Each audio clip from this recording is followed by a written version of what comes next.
영상에 하나 있었죠. 아마 도지사실로 어떤 성난 중년 남성이 찾아와서 뭐 이렇게 좀 거칠게 항의를 했었는데 안 지사님이 이렇게 안아드리니까 그 항의하던 남성이 이제 주저앉고 얌전히 앉는 그 화내기 애매한 영상이 돌면서 이게 바로 안희정 지사님의 인품이다 이렇게 나왔었는데 바로 그런 본인이나 아니면 주변에서 설정한 그런 애티튜드에 본인을 굉장히 집착하시는 것 같아요.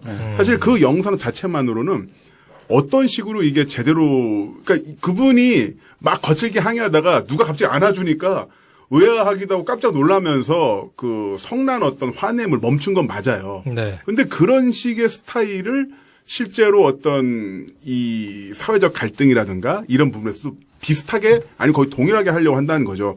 대연정이라든가 선의 발언 이런 것들도 보자면은 뭐 말실수, 농담 여러 가지 볼 수도 있겠습니다만 뭐 촛불 민심도 그렇고요. 촛불 민심에 대해서도 통합을 원하는 것이다 했는데 촛불 민심 1,000만 명 중에서 우리는 통합을 위해서 여기 나왔습니다라고 말할 분들이 0.01% 있을까요?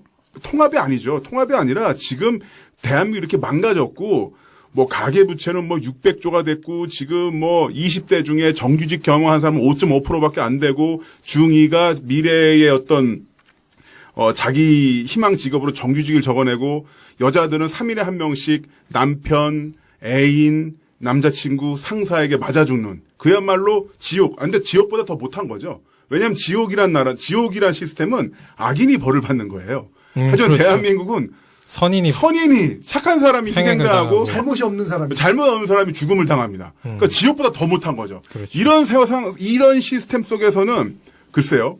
안아드리고 보다듬는 것만으로 선한 사람들 구할 수 있을까요?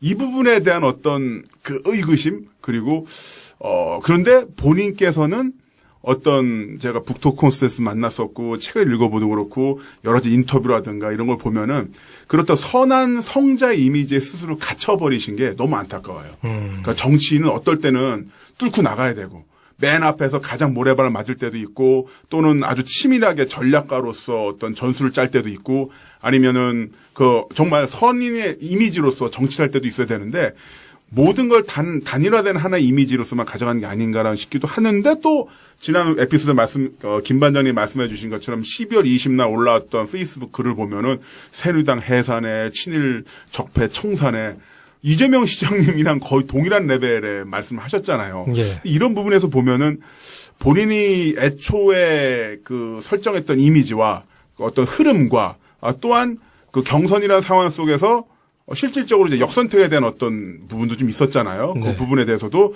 다른 대선 주자들이 좀 걱정하는 발언을 했었는데 또 안희정 지사님께서는 아니 뭐 다른 당 지지자는 국민 아니냐. 국민은 완전 경선제인데. 근데 이 부분도 굉장히 너무 나이브한 거죠. 예를 들어서 삼성전자에서 그 새로 나올 휴대폰 모델 2개 중에 하나를 고르는데 LG전자 직원들이 투표하는 거예요. 그러면 그게 투표에 대해서 제품이 결정되면 출시가 되면 LG전자 사람들이 삼성전자 휴대폰을 살까요? 안 사겠죠. 근데 그런 상황인 건데 마치 좀 그런 걸 오히려 누리시려고 하는 듯한 발언 이런 부분들이 좀 종잡을 수가 없는 부분이 있는 거죠. 그래서 제가 말씀드린 것처럼 어떤 그 성자 이미지 또는 도로명 주소 이런 부분이 저한테 좀 혼재돼 있습니다. 김나무님께서 지금 말씀하신 내용 중에 그 성자 이미지에 갇혀 있다. 이 부분이 굉장히 중요하다고 생각되고 또 그 김나무님 프로레슬러시잖아요. 네. 예. 그거랑 연관시켜서 제가 떠올랐던 생각이 이게 기믹에 갇혀 있다. 프로레슬러들 있으면은 이게 제가 한국 프로레슬링은 잘 모르지만 그 미국의 WWE 이런 거 보면 거의 모든 레슬러들은 선역과 악역을 왔다리 갔다리 하고 그 똑같은 선역마저도 뭐 예를 들어서 뭐 부상을 당했다가 뭐 복귀할 때 캐릭터를 바꿔서 나옵니다. 악역도 그렇죠. 다 똑같은 악역이 아니에요. 네. 어떨 때는 뭐 이렇게 되게 뭐 폭주적 그 장의사 네, 언더테이커. 예, 뭐 그런 거일 수도 있고 뭐 되게 비열한 악당이었을 수도 있고 거기서 가장 유니크하고 역사적으로 가장 멋진 악당이 15년 전에 탄생했었죠. 스톤 콜드 스티브 오스틴. 예. 악당인데 너무 속 시원한 거야. 그렇죠. 그런데 이 스톤 콜드 스티브 오스틴의 악당 캐릭터 굉장히 인기 좋았던 건 뭐냐면 이전에 헐크 호간이나 이런 선수처럼 정의를 위해서 싸운 게 아니라 그냥 나 자신을 위해서 싸요.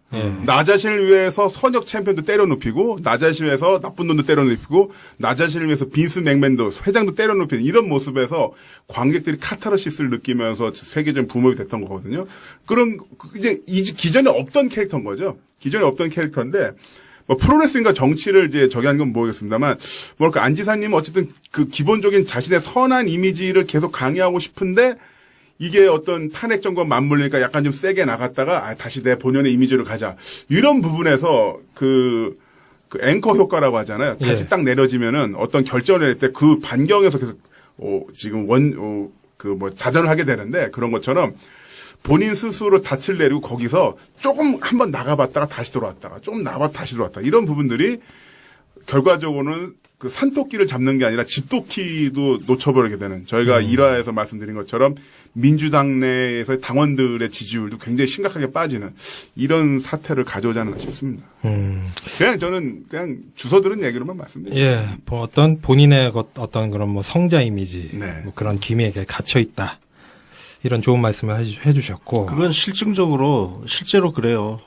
그 안희정의 길 책을 보면 그 마지막 5부, 이게 5파트로 나눠져 있는데 마지막 5번째 파트 제목이 사랑으로 정치를. 그리고 그 뒤에 나와 있는 글들을 보면 그 종교인의 깨달음 같은, 뭐 분노하지 마라, 뭐 겸손해라, 뭐 등등. 우리가 그 교회나 절 이런 가서 뭐 목사님이나 스님들한테 들을 수 있는 그런 이야기들이 굉장히 많아요, 실제로. 근데 사실 스님들 말도요. 제가 이제 불교 TV MC잖아요. 아, 그렇죠. 스님들 말씀들도 치열하게 싸우라고 얘기해요. 자기 자신이랑. 그러니까 좋은 게 좋은 거다라고 이야기하는 거는 대중 설법을 할 때 이렇게 말씀하시는 거고 정말로 부처가 되기 위해서 가는 길은 자기 자신과 아주 치열하게 싸우는 거고 평생 싸워야 되거든요. 그게 바로 이 정말로 종교를 믿는 신행의 핵심인데 좀 잘못 알고 계신 거죠. 네. 이 부분에 대해서는 얼마 전에 권수영님께서 왜 갑자기 안희정이 성자가 됐나 이런 부분에 대한 뭐 고찰을 담은 글을 하나 쓰셨던 것 같은데. 저는 제가 요 근래 안희정 지사 때문에 과거에 읽었던 책들을 다시 뒤적이고 있어요. 네. 특히 이제 노무현 대통령과 관련된 네. 그걸 다시 들춰보니까 안희정 지사의 생각이라는 게 노무현으로부터 비롯됐다는. 그렇죠. 예. 비롯됐는데 일단 결론부터 말씀드리면 노무현의 껍데기만 지금 따라하고 있다. 노무현의 어떤 말과 행동이 나오게 된 역사적 배경, 상황이 모두 거세되었다. 크게 백면 선생들 그래서 특징이죠. 그게 하나의 교리처럼. 그래서 제가 예전에도 한번 노무현 교조주의라는 표현을 한번 썼는데 사실 저는 안희정 지사 덕분에 제 자신을 좀 되돌아보게 됐어요. 나도 소위 노뼈라는 노뼈라는 표현을 하면서 노무현 대통령이 했던 정책이나 말을 좀 많이 이제 인용을 하고 했는데 내가 그런 교조주의에 갇힌 건 아닐까라는 반성을 하게 만들 정도로 안희정 지사는 그 교조주의에 갇혀 있다. 그리고 심지어 그 깨달음이라는 부분은요. 노무현 대통령이 워낙 임기 초반부터 많이 시달리다 보니까 그 종교인의 그 종교적인 어떤 깨달음 그것도 정치에 필요한 거 아니냐 이런 말씀을 하셨어요. 그러니까 노무현 대통령이 클린턴 그 전 미국 대통령 만났을 때 그런 말씀을 실제로 하셨더라고요. 그리고 자서전을 보면 특히 퇴임하신 이후에 보면 모든 것이 이제 부서져 나갈 때 이제는 깨달음이라도 얻고 싶다 이런 말씀도 하셨고. 근데 안희정 지사 같은 경우 이제 그 감옥을 갔잖아요. 대선 끝나고 감옥을 가고 참여정부 동안 그야말로 돌을 닦는 생활을 했잖아요. 네. 가슴앓이 하면서 그걸 이겨내는 과정이 네. 지금의 안희정을 만든 거 아니냐. 그렇죠. 그러니까 그게 일종의 패배주의로 뭐 말할 수도 있겠지만 어쨌든 자기 나름대로 그런 어떤 특히 노무현 대통령이 어떤 진영 갈등 속에서 희생되어가는 과정, 아픔이 있었잖아요. 노무현 대통령 서거 같은 경우도 진영 논리의 극단적인 사례를 보여주는 거잖아요. 그러니까 그거를 극복을 하는 게 뭘까? 진영 논리를 뛰어넘어야 된다. 그러니까 김대중, 이승만, 박정희, 김대중, 노무현 이걸 다 열거하는 이유가 이거를 전부 다 한번 다 뛰어넘는 그런 갈등 없는 세상을 만들어보자. 이런 약간 종교인 같은 그런 깨달음의 경지로 간 거 아니냐. 부장님의 말씀에 첨언에서 저도 이제 114페이지 쓰셨던 책을 보면 이런 문장이 있습니다. 좋은 정치인은 어떤 사람일까? 왕정에 저항하던 평민 대표 민정호민관처럼 절대 왕정의 권력 앞에 용기 있게 설 사람? 이것이 대체로 우리 머릿속에 들어있는 좋은 정치인의 모습일 것이다.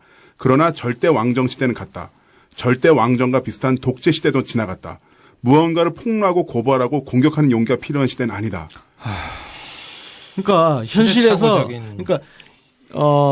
안희정 지사가 참여정부 5년 동안 현실에서 떠나 있었던 것 같아요. 그러니까 뉴스도 제대로 안 본 것 같고. 그러니까 현실 감각이 부족하거나 결여돼 있거나 둘 중에 하나의 문제는 틀림없이 갖고 있는 거예요. 한국 사회의 그 정치 현실의 디테일을 안 쳐다보고 약간 정치 평론가 수준의 그런 식으로 정치를 바라본 거 아니냐. 그 여의도 경험이 없어서일까요? 확실히 네, 저는 진짜? 그거는 이승훈 PD가 얘기했던 거에 완전 전적으로 동의해요. 여의도 경험이 없었던 저는 좀 이제까지 나온 것과 좀 다른 해석을 좀 한번 말하고 싶은데, 안희정 그러면은 다들 나이브하다, 순수하다, 순진한 생각에 갇혀있다, 착한 이미지다 이런 얘기를 많이 하는데, 안희정이 어떤 안희정이냐면은 좌희정, 우광재 할 때 그 안희정입니다. 정치공학이라면은 진짜 여기 있는 사람들 찜쪄 먹는 사람이에요, 사실은. 그 노무현의 선거를 같이 뛰면서 노무현한테 직언을 했던 사람이고 정치공학이라면 정말 대단한 사람이 맞아요. 그래서 저는 이렇게 봤어요. 그러니까 특정한 상황이 주어지면 항상 정치공학적으로 가장 자기 포지션을 잘 찾아서 거기서 자기 논리를 전개해 나갑니다. 그런데 그 과정에서 너무나 진정성 있는 자신의 언어로 포장을 하고 자기 자신마저도 설득되는 경향을 좀 가지고 있어요. 그러니까 굉장히 복합적인 인물인데요. 그러다가 설화에 빠지게 될 경우에는 이상한 고집을 부리기 시작합니다. 심지어는 현재 상황은 계속 업데이트되고 있는데 자기는 원점으로 돌아가서 계속 그걸 항변을 하고 있어요.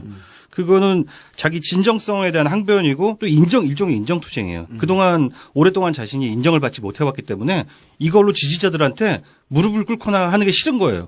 나도 참여정부의 막내로서 분명히 옳은 생각을 가지고 있고 여러분들 리딩한 생각을 가지고 있습니다라는 인정투쟁을 반복합니다.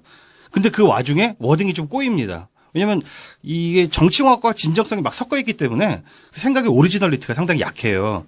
그러다 보니까 가정법을 많이 달고 자기 멘트를 치는 거죠. 라면이 많지. 라면이 굉장히 많아요. 권력 구조를 재편하는데 머무르지 않는다면 3년 임기 단축할 수 있다라든가. 개혁에 동의한다면? 개혁에 동의한다면 대연정 가능하다라든가. 근데 방점이 어디 찍혀 있는지 잘 모르잖아요, 우리가. 한다는 거야, 안 한다는 거야. 그러면 듣다 보면 본인도 왔다 갔다 하고 지지자들조차도 왔다 갔다 한단 말입니다.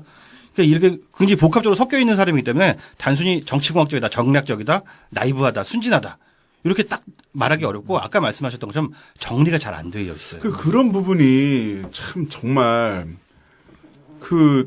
야당을 지지하는 일반 시민들 입장에서 너무 가슴 아픈 거예요. 저분 왜냐면 이게 지지율 5%대 처음 만났잖아요. 그때 너무 좋았어요. 왜냐면 정말 제가 그때 무슨 얘기를 했냐면 노무현이 준 선물이 두 가지 선물이 있다. 바로 문재인과 안희정이다. 그리고 다들 이제 좀 약간 좀 이제 문재인 쪽에 그때도 치우쳐져 있었고 지금 완전 문재인 지지자이긴 합니다만 문재인이 5년 하고 나중에 중임제 개헌하고 안희정이 8년 하고 14년 완전 좋아. 밥안 먹어도 배부르지. 이런 생각을 하고 다들 같은 마음이면 또 이제 문재인 지지자 이제 핵심 코가 20만 명 있는데 이 사람들은 기본적으로 같은 유전자 노무현의 유전자 풀 안에 같이 있는 같은 유전자를 공유하는 게 바로 문재인과 안희정이라고 그때까지 생각하고 있었거든요.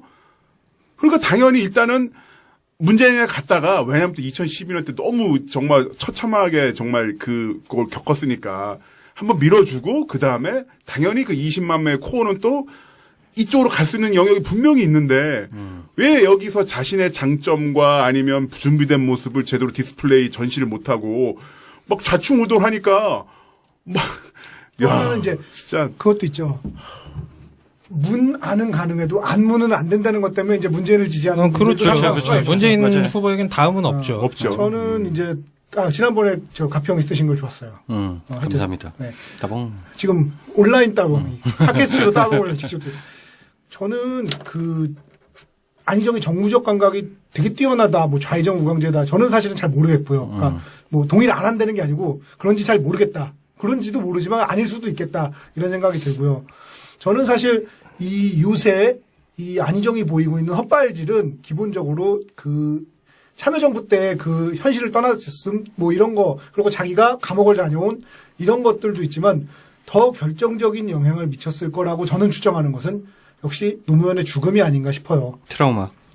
노무현이 죽었어. 그러면 이걸 어떤 식으로든 내 안에서 소화시켜야 돼. 저는 저 같은 경우에는 노무현의 죽음을 복수하고 싶어요. 저는 이명박을 정말 어떻게든 하고 싶어. 정말 이명박 감옥 갔으면 좋겠고 개인적으로 진짜 린치를 가할 수 있는 기회가 있으면 린치를 가하고 싶을 정도로 정말 너무너무 노무현의 복수를 하고 싶어요. 그거는 제 마음속에 말하자면 노무현의 죽음을 받아들인 것이가.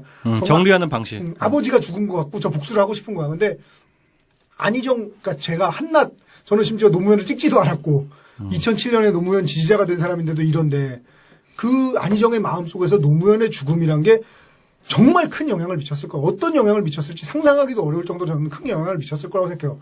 그러면 노무현의 죽음을 안희정은 어떻게 받아들였을까? 근데 저는 거기서 이제 말하자면 삑사리가 쓸 수 있다고 생각해요. 그 삑사리란 건 뭐냐면 노무현이 마지막으로 강하게 주장했던 건 대연정. 뭐 이런 걸 주장을 하고 돌아가셨단 말이죠. 그러면 내가 노무현의 유산을 이어봐서 노무현을 뛰어넘어가지고 이 모두를 포용하고 가는 것이 내가 할 일이야. 라고 그러니까 더군다나 이 양반은 또 형이상화적 세계에 사는 사람이니까 대통합 크게 게다가 충남도지사라면서 그 믿음이 더 강화됐어. 이거 가능하구나. 그러면서 벌어진 게 오늘날 우리가 보고 있는 이 결과물이 아닐까라는 추정을 하게 돼요. 그래서 저는 뭐 얘기했지만 고쳤을 수 있다고 말하는 것이 이런 부분이라 이런 거에 대한 말하자면 반대되는 강한 경험을 하게 되면 이게 안 되는 건 안 되는 거구나를 깨닫게 되면 어렸을 때 슈퍼맨 망토 매면 나는 줄 알았는데 못 나는구나. 다리 부러지고 나면 못 나는 걸 알게 된 그런 것처럼 어떤 경험을 하게 되고 나면 바뀔 수도 있지 않을까. 그리고 그런 이유 때문에 사실은 그 노무현의 죽음을 다시 한번 안희정이 넘어설 필요가 있다라는 생각이 들더라고요. 요새는. 노무현의 죽음을 정리하는 방식이라는 말에 네. 좀 의견을 보탠다면은 세 가지 방식이 있는 것 같아요. 네. 첫 번째는 이재명의 방식입니다. 네. 노무현을 죽인 사람들을 처절하게 그야말로 물리적으로 복수하는 방식이 있고요. 때려잡겠다. 네. 두 번째 방식, 제가 이해하고 있는 방식은 문재인의 만약에 복수라면 네. 노무현의 죽음을 정리하는 방식이라면은 검찰 개혁으로 그 한을 풀겠다. 네. 이런 방식이 있을 것 같고 네. 안희정의 방식이라면은 싸우니까 그렇게 된 거잖아. 제가 좀 너무 심한 말인지 모르지만 네. 진영 간의 갈등, 정당 간의 갈등을 없애면은 그게 복수 아닌가 이런 생각에 꽂혀 있는 게 아닌가 이런 생각 맞아요. 듭니다. 네. 그 내가 조금 첨언하면 안희정 지사 책을 보면 그 이런 에피소드가 있어요. 그 장인 그 처가가 강원도 춘천이래요. 네. 춘천인데 장인어른이 월남을 하신 분이야. 그 전쟁으로 인해서 네. 원래 고향이 이제 그 이북에 그 북한에 계시는 분이죠. 네, 네. 근데 매번 이제 부딪히는 거야. 그분은 이제 쉽게 해서 종북 좌빨 어쩌고저쩌고 하는 그런 생각을 갖고 계신 분. 전형적인 한국의 그 보수 우파라고 하시는 분들. 네. 그분들이 보수 우파인지 모르겠지만 국가 애국주의 보수 우파를 자칭하는. 약간 국가 애국주의에 근접하는 그런 분들인데, 그러니까 그런 분들하고 그런 그 가족사에서도 그런 이제 대화의 한계 이게 있었고 노무현 죽음이란 것도 있었고 실제 한국 정치가 참여정부 때부터 해서 그 전부터 그랬죠. 그런 극심한 갈등. 그 정치가 원래 그렇게 하라고 만든 거니까 있는데 거기서 벗어나고 싶은 거야. 그러니까 회피하고 싶은. 저는 안희정 지사는 우리 윤카피 소장이 그때 패배주의라고 했는데 한편으로는 이게 회피하고 싶은 거야. 도망가는 거예요. 도망가는 그러니까 거. 본인은 그거를 뛰어넘는다고 생각하고 있지만 실제로 남들이 보면 그게 회피인 거죠. 왜 그러냐면 그 갈등이라는 그 인간적으로 만나보면 김진태 의원 같은 사람도 개인적으로 만나보면 아마 좋은 사람일 거예요. 제가 예전에 그 정치적 국회에 막 왔다 갔다 하면서 정치인들 만나보면 나쁜 사람 없어요. 이야기해보면. 그것처럼 우리가. 홍준표, 가끔 있던데. 아니, 홍준표 의원도 인기 되게 좋더라고요. 네. 보좌관들. 그럼요. 그러니까 우리가 그 일상에서 만난 사람들은 다 그렇게 선의로 이해할 수 있고 착한 사람들이란 말이에요. 근데 정치라는 거는 집단화된 갈등을 푸는 제도적 장치예요. 거기에 사랑으로 정치를 이런 이야기를 하면 이거는 저는 솔직히 그냥 극단적으로 말씀드리면 정치 다시 시작해야 된다. 저보다 솔직히 정치 잘 모르는 것 같아요. 예. 정치를 지금 상태로는 차차기는 고사하고 정치를 계속 해서도 안 된다. 저는 이런 극단적인 말씀까지 드릴 수밖에 없어요. 네. 예. 그 제가 보는 안희정 지사의 애티튜드의 두 가지 근본은 첫 번째는 자의식 과잉이라고 봅니다. 이게 안희정 지사가 최근에 자의식이 과잉된 게 아니라 안희정 지사는 중고등학교 어렸을 때부터 시절부터 굉장히 자의식이 강한 과잉된 캐릭터죠. 예, 네. 혁명가 하겠다고 학교 때려치는 16살. 예. 그리고 하필이면 참 본인에게는 운이 나쁘게도 철학과를 갔어요. 본인에게는 운이 나쁘게도 철학과를 갔어. 예. 그런 것들이 더욱 자의식이 과잉되게 만들었겠죠. 네. 그 자의식이 굉장히 물론 이제 그런 게 필요하고 좋게 작용되는 시절이 있었죠. 그런 경우가 학생운동, 있죠. 네. 학생운동 할 때 그런 어떤 신념. 근데 이제 그 본인도 반성을 하고 있지만 이분은 좀 그게 지나쳤던 거야. 내가 정말 정의롭고 정의를 위해서 모든 걸 바칠 수 있으니까 남들도 다 그럴 수 있을 거라고 생각해서 후배들을 조졌던 거 아니에요. 네. 왜 니네들은 왜 조국의 통일과 이거를 위해서 목숨을 안 바치니? 채치수지. 예. 그러니까 그 후배들이 뭐 다 떠나고 나중에 본인이 반성을 했지만 그게 안 고쳐진 것 같아요. 그 거기에 플러스 일단 뭐 노무현의 그 좌희정이 됐고 그 대선 자금 때문에 감옥에 가면서 그건 굉장히 힘든 상황인데 사실 이게 자기 빼놓고 다른 사람들은 다 뭐 당장 그 같은 반열이었던 이광재는 뭐 국회의원 됐고 네. 청와대 상황실장 했고 네. 그런데 자기만 완전히 개털돼가지고 그러고 있으면은 그 상황에서 사람은 두 가지 방향으로 가게 됩니다. 아까 전에 박노해 얘기가 나왔는데 박노해랑 거의 똑같은 변화 과정과 그 결과가 유사해요. 박노해도 굉장히 자의식이 강했던 사람이었잖아요. 네. 산호맥 만들어가지고. 그러면 이게 첫 번째로는 감옥에 있으면서 자신의 자의식을 더 강화시키지 않으면 못 견딥니다. 아, 나는 여기에 있을 사람이 아니고 언젠가 내가 나가서 한 칼. 네, 더 그 예전보다 더 중요한 역할 맡고 이것은 잠시 나에게 오는 시련이야. 이런 감정이 없으면 그 생활을 못 버텨요. 본인 스스로 이제 영웅적 서사를 부여하는 거죠. 그렇죠. 그 영웅적 서사의 기억 때문에 그 얘기를 하는 거예요. 아까 전에 권수영님이 제기하신 가라고 해서 갔다. 감옥 가라고 해서 갔고 이게 안희정 지사는 본인이 실제로 그렇게 생각을 할 거예요. 왜냐하면 그렇게 생각을 안 하면 내가 견딜 수가 없기 때문에 감옥에서. 거기에 플러스 두 번째는 현실에서 도피를 하게 됩니다. 현실은 너무나 비루해. 깜빵에 있고 내가 깜빵에서 나온 이후에도 참여정부에서 어떤 역할도 맡지 못했어.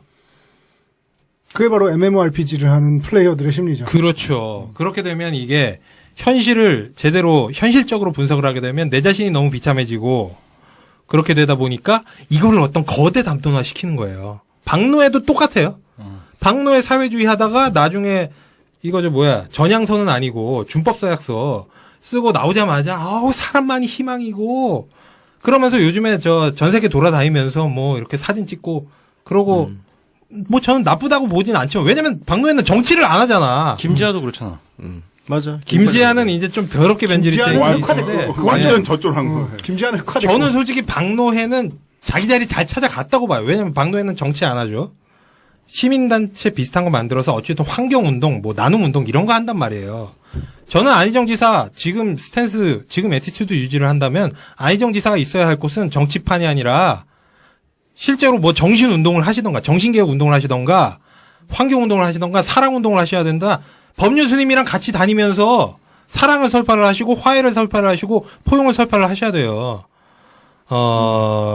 이 부분은 굉장히 중요한 문제고 정치인에게 있어서는 자의식 과잉과 현실 도피적 마인드는 정말 치명적이다. 이게 극단적으로 발현된 케이스가 히틀러였고 네. 전에 저희가 여담 나누다가 굉장히 어떤 말하는 태도나 말하는 내용이 이석기랑 좀 비슷한 것 같아. 사실 그 안희정 지사 그 말투가 솔직히 진짜 거슬리거든. 왜냐면 그 말투 자체가 굉장히 가르치는 말투예요. 야, 참 내가 저 경지 높은 깨달음을 얻은 내가 아직 무지몽매한 너희들한테 한 수 가르쳐 줄게. 뭐 이런 게 막 느껴진단 말이에요. 표정에서도 드러납니다. 근데 그게 실제로 조금 이제 말만 그런 게 아니고 우리 아까 전에 그 충남도에 있었던 그 훈훈한 영상 이야기 있잖아요. 막 안아주고 저는 이게 굉장히 일단 평등 관점에서 보면 그게 깨진 구도라고 봐요. 네. 평등하지 않은 그림이에요. 시혜를 베푸는 듯한 예. 하느님이 내가 이 지도자가 임금님이 저 지금 뭐 어디 뭐 민원 온 그 어린 백성 이렇게 안아주고 토닥여 주면서 임금님이 그러니까 그건 현대 정치가 문제 해결하는 방법이 아니에요. 그리고 그런 식으로 문제를 다 해결할 수가 없어. 일부 특정한 몇 사람 문제는 해결해 줄 수 있겠죠. 그러나 다수 공동체의 문제는 그런 식으로 안아줘서 해결하지 못해요. 4천만 원을 어떻게 하는 건데. 그렇죠. 그거는 머릿속 관념 속에 존재하는 거예요. 그건 종교 지도자의 언어야. 정치하는 사람의 언어가 아니라고요. 그러니까 나는 그래서 이게 뭐 자의식 과잉 얘기 나오는데 저는 하나 더 추가를 할게요.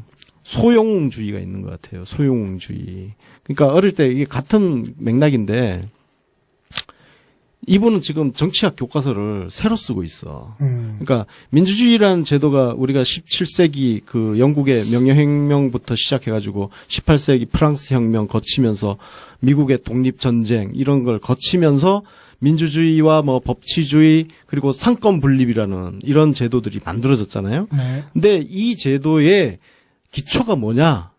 불신입니다. 그러니까 특정 권력이 우리는 전제왕 그 이전까지는 전제왕 그러니까 독점적인 권력을 행사하는 절대적 권력을 가진 왕이 통치하는 국가에서 살다가 이 권력을 어떻게 쪼갤까? 그래서 상권 분립이라는 거는 기본적으로 불신을 토대로 만든 거예요. 서로를 신뢰하면 안 돼. 의회 독재도 안 되고 사법부가 너무 강해도 안 되고 저 대통령 의회가 너무 강해도 안 되고 그러니까 이거를 적절하게 균형하자. 이건 불신이에요. 정치는 불신인데 지금 선의 발언부터 해서 정치를 뭐 사랑의 정치 어쩌고 이게 전부 그 현대 오늘날 그 몇 세기 한 3, 4세기 동안 만들어 놓은 정치학 교과서를 통째로 지금 무너뜨리는 저도 이야기라고. 이제 말씀해 주는 거 듣다 보니까 이제 공약이 이제 민주주의가 공약이다 이렇게 말씀하셨었잖아요. 그런데 어떻게 본다면 본인의 애티튜드 자체는 현대 민주주의 어떤 정치 지도자의 애티튜드가 아니라 이제 복고 왕정 그러니까 절대 왕정 시대의 그 절대 권력자 왕으로서 백성을 사랑으로 품어주겠다.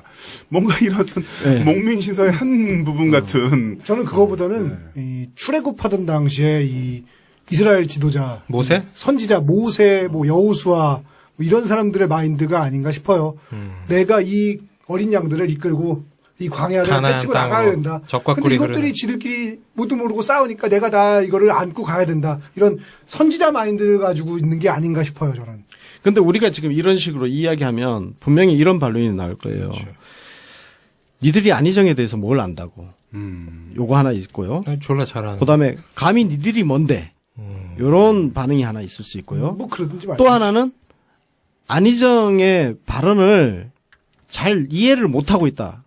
이 세 가지 반응이 전 예상이 되거든요. 그래서 미리 약을 치자면 미리 약을 칩니다. 예. 니들이 감히 뭔데 안희정을 우린 주권자이기 때문에 감히 정치인을 평가할 수 있는 아니, 정치인은 권리가 있어요. 누구든지 국민이면 이거 평가할 수 있는 싫으면 거예요. 정치 때려치면 하지 돼. 말아야지. 이런 평가지를 네. 받기 싫으면 정치 안 하면 됩니다. 네. 또 하나 안희정의 발언을 잘 몰라서 잘 모르면 제가 대학교 때 아주 그 참 훌륭한 말씀을 하나 들은 게 있어요. 자주 써먹는 건데 이 노 교수님이 이런 말씀하셨어요. 제군들이 책을 몇 번이나 공들여서 읽었는데 그 책이 잘 이해가 안 된다면 그건 자네들의 탓이 아니네. 그거는 그 책을 쓴 놈이 자기도 무슨 말을 하는지 잘 모르고 썼기 때문에 그런 일이 생긴 거라네. 자네들 머리가 나쁘다고 생각하지 말게. 저는 이건 말과 글에 있어서는 저도 그런 걸 가끔씩 겪습니다. 오해는 제가 글을 제대로 표현을 못 썼기 때문에 오해가 생기는 거예요. 네. 글 쓴 저한테 책임 있는 거고 또 말로 제가 제가 그 실수 때문에 네. 당하면서 제가 자성하면서 느낀 거예요. 네, 정말 느껴집니다. 그 저도. 책임은 결국 나의 몫이다. 그렇죠. 어? 그 오해는 결국 내가 글을 명확하게 제대로 안 썼기 때문에 오해가 생긴 것이고 말 실수, 설화가 생긴 것도 결국 내가 말을 제대로 안 했기 때문에 못했기 때문에 설화가 생긴 것이다. 그건 누구 책임이 아니라 바로 내 자신의 책임이라는 거예요. 이거 하나 말씀드리고 싶고 뭐 하여튼 예, 또 그래요. 하나, 그 말에는 덧붙이고 싶은 게 하나 있는데 그런 뭔가 얘기가 나올 때마다 그런 거 있어요. 야, 너 영화 졸라 모르면서 너 야구 졸라 모르면서 야알못 영알못 이런 말들이 있어요. 근데 그런 식으로 따지면 안희정에 대해서는 안희정 말고는 아무도 얘기하면 안 되죠. 안희정보다 안희정을 잘하는 사람은 없으니까. 그러니까 영화도 마찬가지죠. 예를 들면 농구, 이런 레슬링. 자, 레슬링인데 스톤콜드 스티브 오스틴 말고는 그런 거 얘기하면 안 되지. 왜냐면 얘는 모르는데 우리나라에서 난리는 무슨 농구 선수라고 하더라도 NBA 선수에 비하면 농구 못하는데 농구 모르지. 그러니까 그거는 비판 자체로서 성립할 수 없는 표현. 또 이런 이야기도 있죠. 그럼 너희들의 대안은 뭐냐? 대안 없는 비판하지 말라 하는 사람도 있는데 대안 없는 비판하지 말라는 것 자체가 대안 없는 비판이라서 네, 그건 쌩까고 넘어가면 되고. 저희는 또 대안도 졸라 많습니다. 대안도 많나요? 아니 그냥 우리한테 안희정 컨설팅 해달라 그러면 그냥 막 다 얼마? 해줄 수 금액 있어요. 얼마? 금액 얼마? 300이면 될 것 같아요. 300만 원. 바로 구체적 숫자가 나오네. 요즘 힘들구나 형. 받을 법한 일주일에 300? 일주일에 300? 한 번에. 우와. 그냥 퉁으로 저 턴키로 한 2억이면 아니, 그렇게 하면 못 받아. 그냥 형은 받을 수 있는 300을 제시해. 실질적으로 금액이 못 받아. 가피 형은 요즘 좀 힘들고 순욱이 형은 아직 정신을 못 차렸고 뭐 그런 거 안 돼요. 제가 볼 때는 뭐 한 1,000만 원 정도면 적정할 것 같습니다. 그렇게 합시다. 예, 1,000만 원으로 우리 내부적으로 그렇게 정리를 하고요. 그럼 이제 맛보기 컨설팅 해주시는 건가요? 뭐 지금 이 에피소드 자체가 네. 예, 뭐 그런 성격을 띠고 있습니다. 그 방금 전에 권순욱님께서 정말 좋은 얘기, 그 어떤 그 의회 민주주의 제도와 삼권 분립이 왜 생겼고 이게 어떤 취지로 생긴 거냐, 이 좋은 말씀을 해주셨는데 안희정 지사는 단 한마디로 이 말들을 격파 가능합니다. 그건 20세기의 낡은 유물입니다. 이게 핵심이라고 보는데 저는 물론 사람이 좌의식 과잉이 될 수도 있고 그 힘든 시절을 겪으면서 현실 도피를 할 수도 있는데 가장 큰 문제는 사람이 겸손해야 돼요. 근데 이게 정말 무서운 게 김 반장님이 약간 설득력이 좀 적겠는데. 예. 뭐 저는 뭐 대통령 할 건 아니니까. 네. 예, 대통령 할 건 아니. 제가 대통령이 되기로 마음을 먹으면 겸손해지겠죠. 되게 대단한 사람들이거든요. 그 손석희 앵커도 그렇고. 네. 근데 손석희 앵커랑 토론을 하는데 손석희 앵커가 반론을 하니까 그건 20세기 유물이고 21세기는 통섭이 시대래. 통섭이라는 단어 진짜 오랜만에 들어봤다. 그러니까. 아니 20세기 때만 들어본 것 같은데. 나는 그 책을 진짜 오래전에 읽었거든. 나는 거기서 통섭 나오는 자체가 솔직히 말해서 비웃음이 났어요. 그건 통섭하고 어울리지 않는 그러니까요. 이야기야. 그 얘기는- 통섭이 왜 거기에 왜 나와? 그러니까요. 통섭이. 통섭이라는 것은 어떤 뭐 화해와 표현 이런 게 아니라 어떤 분야가 다른 예. 이런 것들을 융합시키는 예. 그런 개념 이론적인 아닌가? 분야를 실용적으로 결합하는 그렇지. 그냥 그런 사조죠. 예. 그래서 그러니까 왜 거기에 통섭이 왜 나와? 그럼 밑도 끝도 없지. 예, 밑도 끝도 없고. 안씨들이 그런 걸 좋아하나 봐요. 아니 그러니까 가천수가 융합대 원장이니까. 난 이 중요한 대목을 얘기했는데 나는 그 지점에서 와 진짜 준비 안 된 사람이에요. 생각이 정리가 안 돼 있구나. 그 통섭이라는 단어는 저는 그냥 막 나온 단어라고 생각해요. 그 순간 약간 그 상황을 모면하기 위한 단어. 자, 그럼 자연스럽게 여태까지 애티튜드의 문제에 대해서 논해봤다면, 그럼 요거 마무리 짓기 전에, 이거 애티튜드 문제가 고쳐질 수 있는 가능성이 있을까요? 저는 기본적으로 안희정 지사님 뭐 짧게나마 예. 잠깐 있어봤습니다만 나름대로 했던 의지와 또 노력을 하시는 분이라서 네.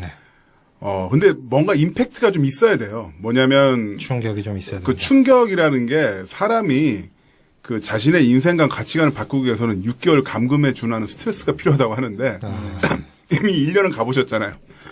그리고 그게 문제였지. 그렇죠.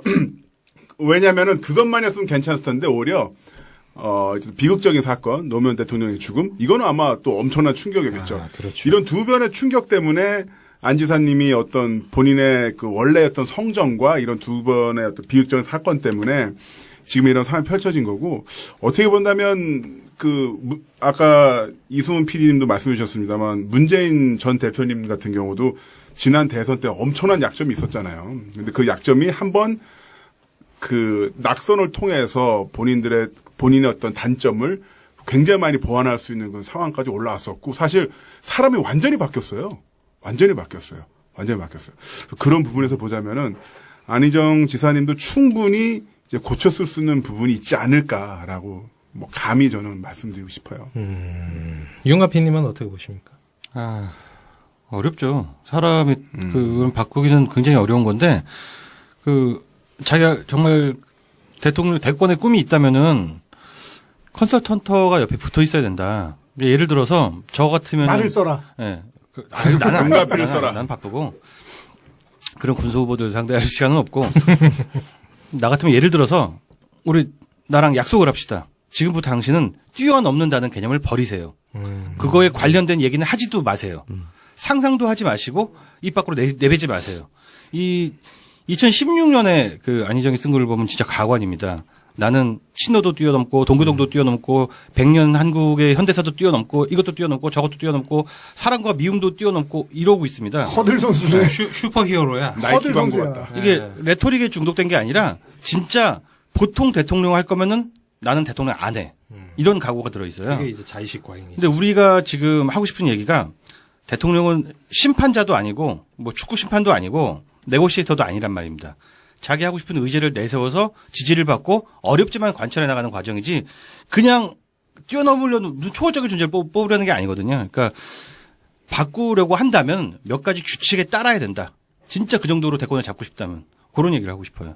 어떤 뭐 이렇게 말씀하신 거 보니까 약간 좀 그 심리 컨설턴트 부분도 있는 것 같아요. 네네. 뛰어넘는다는 개념을 버린다. 네. 아, 금 찍어줘서 못하게 만들고 될 수 있다.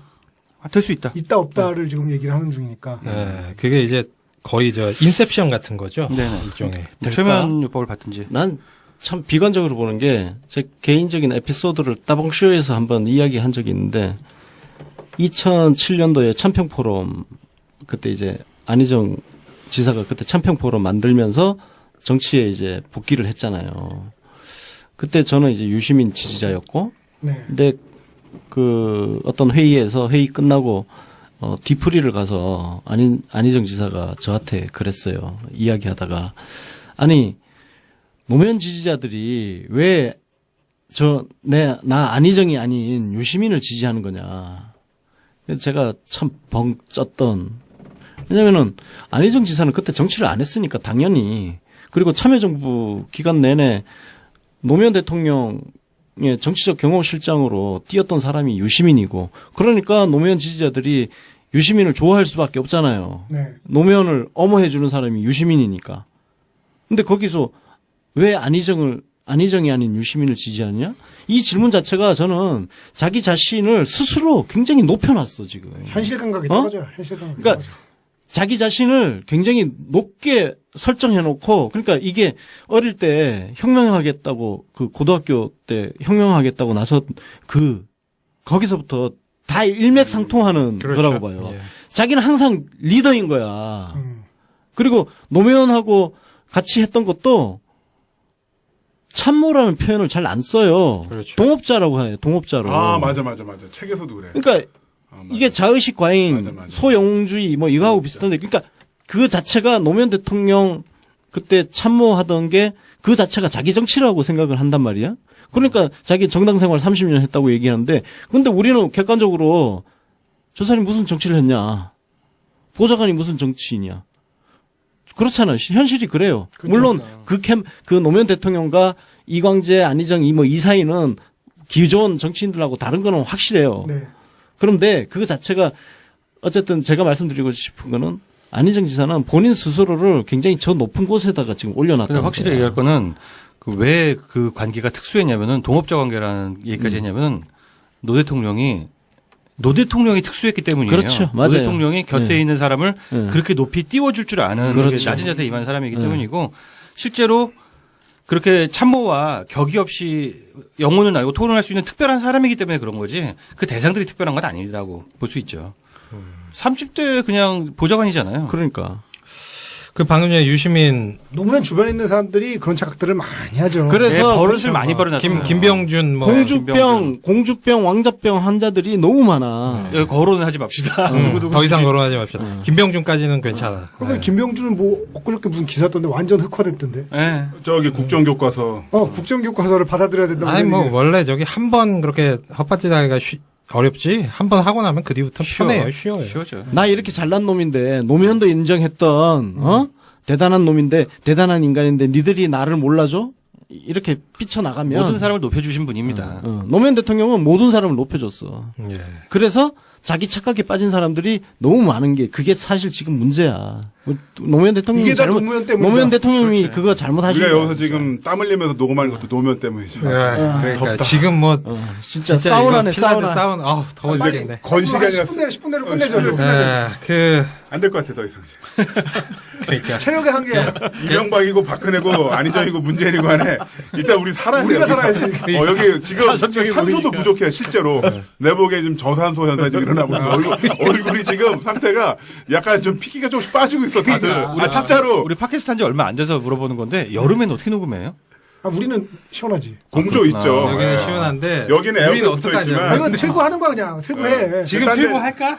아니 옛날에 그 낙곰수 기억 안 나요? 에어컨 소리 나자. 그냥. 에어컨 나자. 청취자님들 네, 저희가 죽을 정말 것 같아요. 도저히 안 될 것 같아서 지금 일단 지금 이 좁은 공간에 남자 5명 장정 지금 우통 함께. 받고 왜냐면 에어컨 안 키면 저희가 바지까지 벗어야 되는데 그러니까. 아 씨발 존나 열받습니다. 지금 졸라 일요일 밤에 홍대에서 남자 5명이 바지를 벗으라고요?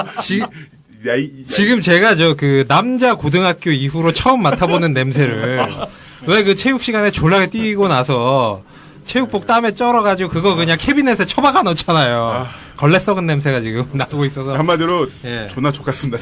아, 이런 얘기가 방송을 늘리고 있어 지금. 네, 오케이. 빨리 시원하다. 시원하다. 자, 에어컨 버프 봐서 10분 내 끝냅시다. 오케이. 네. 그럼 뭐 어차피 우리가 저기 매주마다 그 안희정 컨설팅 살겠다. 에피소드 1화 고정으로 하기로 했으니까 예, 뭐 못다한 얘기는 다 계속 다음 주에 계속 하도록 하고 여태까지 우리가 그 안희정 지사의 생각 또는 애티튜드를 비판만 했는데 그럼 우리가 아까 전에 뭐 모의 컨설팅이라고 그랬지만 지금 현재 안희정 지사의 스탠스에서 네.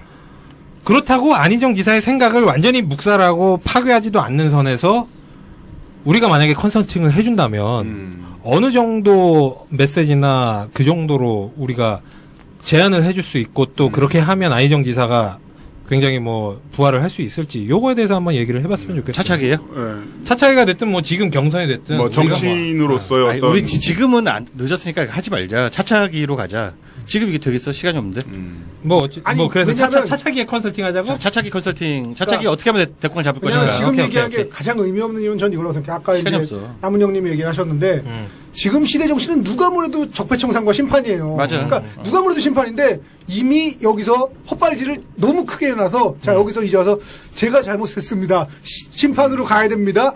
라고 하면 그것 때문에 떨어져 나가는 사람 맞네. 실수하는 사람이 돼버리는 거야. 이거 그냥 넘어갑시다 이거. 오케이. 그러니까 의미가 없네. 그냥 말씀드리면은 예. 권투나 예. 주짓수 이거 수료를 좀 해보셨으면 좋을 것 같아요. 뭐냐면 기본적으로 물리적으로나 심리적으로 무슨 상황이든 간에 싸운다는 거에 대한 굉장한 거부감을 갖고 계신 것 같아요. 또 안 지사님. 싸우는 네, 남자 싸우는 김남훈 남자. 입장에서 그런데 보시면 아까 얘기했지만 링 위에서 사람이 싸운다는 것은 상대 선수를 증오해서가 아니에요. 죽이려고 하는 게 아니라 내가 얼마나 운동을 많이 하고 내가 얼마나 챔피언에 대해서 노력을 많이 했는지를 관객들에게 평가받기 위해서 상대방과 싸운 거거든요. 그래서 싸울 땐 죽일 듯이 서로 때려받고 하죠. 하지만 경기 끝나면 끌어안잖아요. 뭐 어떨 때 울고. 왜냐면 야 너는 이거 올려고 10년 동안 운동을 해갖고 챔피언을 하려고 그리고 경기하기 2달 전에는 몸무게 15kg 빼고 올라왔고 이거 아니까 하는 건데 뭐랄까 이 물리적으로 싸운다는 거, 정신적으로 싸우는 거 뭐든 간에 싸운다는 것 자체가 이렇게 나쁜 건 아니다. 그리고 그 어떤 그 뭐랄까 그런 경험을 좀 해보셨으면 좋을 것 같아요. 뭐냐면 너무 머릿속으로만 아니면 물론 이제 선거도 많이 경험해 보셨겠습니다만은 좀 더 이 다른 어떤 생각, 다른 행동을 많이 좀 접하면서 생각의 폭을 확 심도를 넓히는 게 범위를 넓히는 게 중요하지 않을까. 예. 그러면 뭐 이번은 좀 그렇다고 치더라도 어쨌든 간에 중이 쓰일 수 있는 굉장히 존재감 있는 정치로서 앞으로도 잘 하실 것 같아요. 네. 그럼 뭐 저희가 이제 뭐 더 이상 더 오래 방송을 녹음을 할 수는 없으니까 네. 김나무님 말씀하셨으니까 마지막으로 한 분씩 돌아가면서 안희정 지사한테 하고 싶은 고언 뭐 이런 게 있으시면 하셔도 되고 뭐 그렇게 하고 저희가 이번 에피소드 정말 더웠던 에피소드 정리하도록 저 하겠습니다. 어제 글에도 썼지만 딱 2개입니다. 국회의원 해라. 여의도 경험해야 된다. 1번. 2번. 그 마키아벨리즘적인 참모 한 명 더 해야 된다. 그 두 가지 충고드리고 싶어요. 윤가피님은 저는 마키아벨리즘적인 참모를 두는 것과 여의도 경험을 좀 했으면 좋겠다. 이렇게 말씀드립니다. 굉장히 좋은 얘기예요. A를 BA로 창의적이다. 굉장히 좋은 얘기야. 한국의 다 카피와 더워하니까. 권순웅님 나는 그 안희정 지사가 아까 뛰어넘는다는 표현 때문에 내가 가끔씩 쓰는 표현인데 역사는 과거와 현재와 미래의 이어달리기다. 그러니까 이어달리는 거예요. 이건 뛰어넘을 수 있는 게 아니야. 우리는 현재 한국 정치가 안고 있는 이 문제를 다 뛰어넘고 갈 수 있는 게 아니에요. 리셋할 수 있지 않아. 이걸 차근차근 인내심을 가지고 결국 그걸 이어받아 가지고 그 한계 속에서 조금씩 한 발자국 한 발자국 나갈 수밖에 없다. 이어 걷기. 달리기도 아니고 이어 걷기다. 난 이런 관점을 좀 갖고 정치를 바라보고 그랬으면 좋겠다. 그래서 새정치라는 미명하에 기존의 정치가 가졌던 순기능까지 싹 깔아뭉개고 부정적인 측면만 도드라지게 이야기를 하면서 자신이 새정치를 열겠다는 식의 그런 어법은 좋은 정치인으로서의 자세는 아니다. 예. 제가 정치 혐오는 싫어하지만 새정치 혐오는 맞는 것 같아요. 새정치는 진짜 혐오스러워. 혐오스럽죠. 네. 그 자체가 정치 혐오니까. 그러니까 뛰어넘겠다는 표현이 기존의 질서를 싹 지금 거부하겠다는 거거든. 그래서 이게 말만 안 했지 그게 안철수식의 새정치의 업그레이드 버전. 그러니까 안희정 지사는 시대 교체를 얘기하잖아. 그 시대 교체라는 게 굉장히 이것도 참 실체가 없는 이야기인 거거든요. 그게 이제 뛰어넘겠다는 그 부분인 것 같은데, 예. 현실에 조금 발을 딛고 섰으면 좋겠다. 네. 예.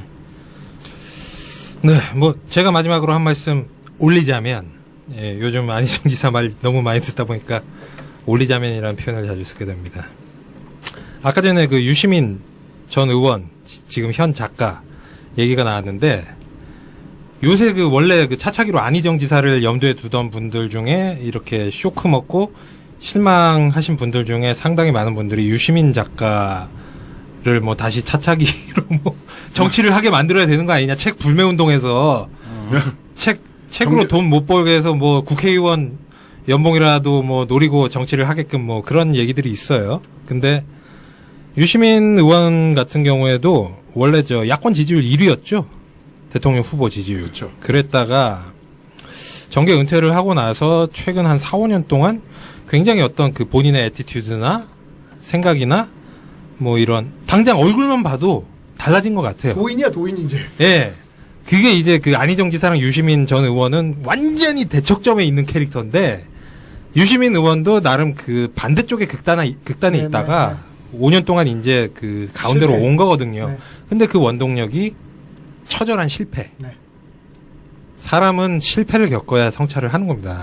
물론 실패를 통해서 더 엇나가는 경우도 있지만 큰 성찰을 하려면 실패를 하는 수밖에 없어요. 왜냐하면 성공을 하면 성찰할 이유가 없으니까. 저는 그래서 제가 뭐 안희정 지사한테 고언을 직접 하는 것은 현 단계에서는 의미가 없다고 생각을 하고 저는 안희정 지사가 정치적으로 최대한 빨리 크나큰 절망과 좌절을 맛봐서 정말 깊은 자아 성찰을 하길 바랍니다. 예를 들면 뭐 야권 지지층에서 지지율 5%. 아니 5%가 아니죠. 요번에 경선에서 4등. 최성한테 밀려서. 아, 이 사람 뭐. 그거죠. 그 정도는 내가 처절한 실패지. 아니 바닥까지 가는 게 좋은 것 같아요. 네, 그렇죠. 그 배트맨 시리즈의 그 서사 아니에요, 그거? 바닥까지 갔다가. 바닷가 베인한테 허리 작살나고 그러니까. 배트맨 우물에서 아니에요, 기어 배트맨. 올라가는 거. 그러니까 지금 3등은 충격적이지 않아요. 지금 3등은 사람들이 날 몰라준다 생각할 수 있어. 하지만 최성한테 지면 이건 뭔가 문제가 있는데 생각하는 거죠. 저희가 그래서 그런 의미에서 지금 현재 최성 고양 시장님을 저희 방송에 한번 모시려고 다각적으로 컨택 중입니다. 저 그분이랑 두 번 같이 삼겹살 먹었어요. 아, 그 고향 전통시장 프로레슬링 대회 때문에 시합 끝나고. 아니 뭐 저 토론회 보니까 최성 시장 인물이시더만. 네. 뭐 저기 뭐 저 안지산 팀보다 더 나은 것 같던데. 네. 어찌됐든 뭐 그런 저는 그런 바람이 있고요. 네. 최대한 빨리 짧고 굵게 정치적 좌절을 맛봐서 그 성찰을 했으면 좋겠다. 그래서 저도 딱 한마디만 예. 말씀드릴게요. 흔히들 여러 대선 후보들을 이야기하면서 야권의 훌륭한 자산이다 이렇게 하는데 자산은 정확히 이야기하면 자본과 부채로 나뉘어져 있잖아요. 그렇죠. 어떤 분은 정말 순수하게 자본이고 어떤 분은 부채가 되는데 저는 안희정 지사님 그래도 아직까지 자본이라고 생각합니다. 자본이라고 자본 생각합니다. 잠식되지 않았다. 자본 잠식되지 않았으니까 네네. 조금 더 분발하셔서 진짜 훌륭한 순자산으로 다시 한번 등극하시길 진짜 바래요. 그러니까 이 조금만 더 가면 이제 마이너스 되게 생겼어요. 그러니까 안 돼요. 지금 왜냐면 적자를 계속 보고 있어. 그건 나중에 우리한테도 야당한테도 결국 데미지 그러니까. 오거든. 그럼 아니 생각해봐. 이명박이랑 박근혜가 둘이 선거에 붙어도 이명박을 찍든지 해야 될 판에 안희정 정도면 그래도 그래도 그렇죠. 네. 예. 뭐 지금 워낙에 문재인 후보가 있어서 네. 지금 폭딜을 당하고 계신데 더 잘하셨으면 좋겠다는 마음인 거죠. 예. 야, 너무 막판에만 훈훈하게 하는 거 아니야? 아니 원래 두 시간 동안 칼빵 놓다가 그치. 막판에 빨간 약 그치 발라주고 야, 그치 진짜. 좋으면 다 좋은 거예요. 저희는 저기 아니 그게 이제 아니야. 나 깨달았어. 네, 뭐. 우리가 시원해진 이후에 급격히 맞아. 인간 환경의 지배를 받는다. 에어컨 켜고 나서 덕담이 나오기 시작했어. 열받아서 빡친 거야 다. 그러니까 아까 우리가 너무 더웠어. 너무 더워가지고 덥고 힘들어서 짝짝이 존나가다가 존나가다가 에어컨 키니까 덕담이 훌륭한 자본이고 참된 정치인 되시고 우리가 너무 심했네. 그럼 다음부터 에어컨 진작에 에어컨 에어컨 키고 녹음할 걸. 에어컨 키고 약주는 발언 한마디씩 합시다. 아니 나